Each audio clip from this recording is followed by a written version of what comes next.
So on the freshmen entering the class of 2024, you're going to see that we're getting closer to that full-blown integration and pathway alignment. We're kind of, these kids are skipping the principles in a roundabout sort of way. There's a couple of principles they can't miss out on, and that's principles of construction and principles of health science. That's something they really need to do. But if you notice that a lot of the other principles we've talked about, we're moving them down to the middle school.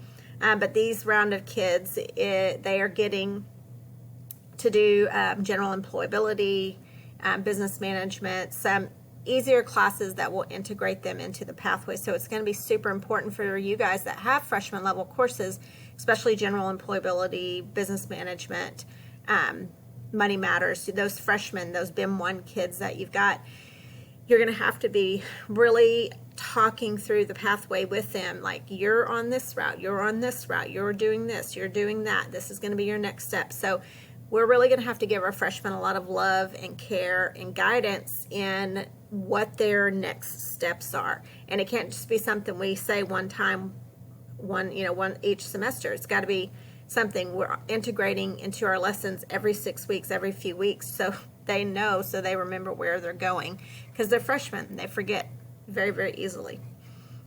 But like I said, there's nothing really new in this one. Like I said, we're closer and closer to full integration. As far as you can tell, that they're all the same as they were in the 2023 pathways as well.